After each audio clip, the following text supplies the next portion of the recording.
pour certains le terme république ne signifie rien.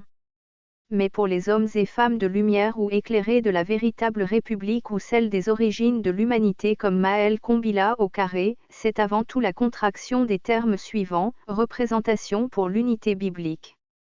Autrement dit représentation pour l'unité des peuples bibliques, c'est-à-dire des Sémites, des Japhétites et des Chamites. Les Sémites sont pour Sem ce que les Japhétites sont pour Japheth et les Chamites pour Tchem.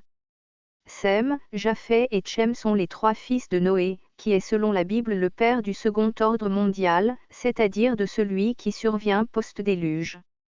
Dans l'imaginaire collectif, Sem est celui qui a engendré les Sémites, donc les jaunes habitant en majorité dans une grande partie du Proche-Orient ancien, Japheth les Japhétites donc les blancs ou ceux qui occupent une grande partie des régions indo-européennes, et Tchem celui qui engendra la lignée des Chamites donc ceux que l'on appelle communément les Noirs, qui occupent aujourd'hui une grande partie de l'Afrique subsaharienne.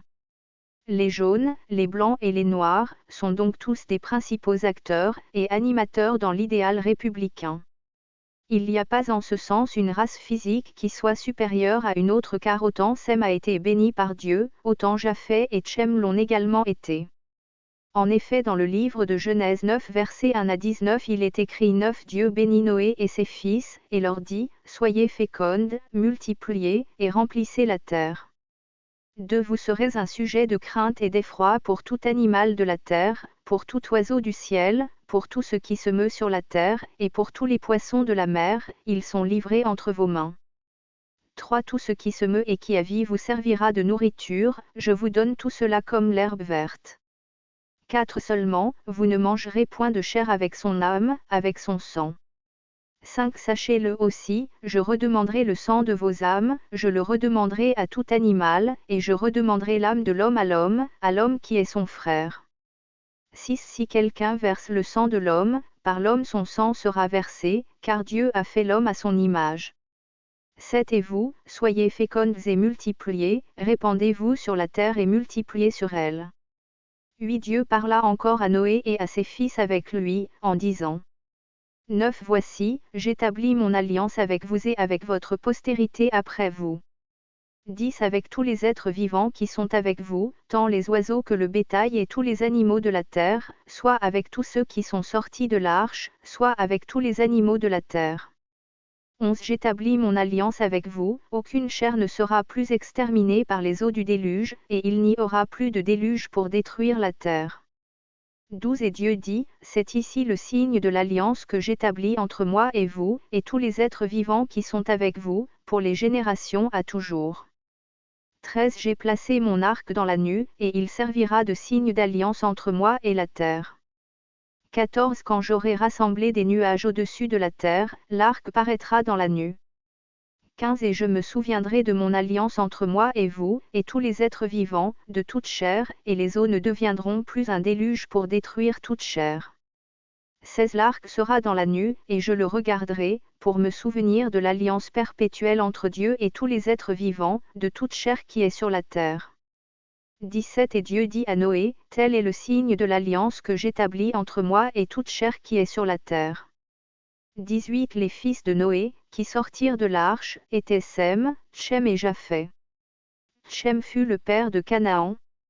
19 Ce sont là les trois fils de Noé, et c'est leur postérité qui peupla toute la terre.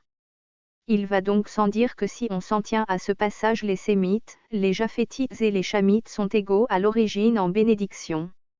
Et à tous les suprématistes blancs et jaunes qui pensent que la malédiction proclamée contre la lignée dans Genèse 9, qui a rappelons-le justifié plus de 300 ans de maltraitance et d'esclavage, et dans lesquels il est écrit, au verset 25 Maudit soit Canaan. Qu'il soit l'esclave des esclaves de ses frères.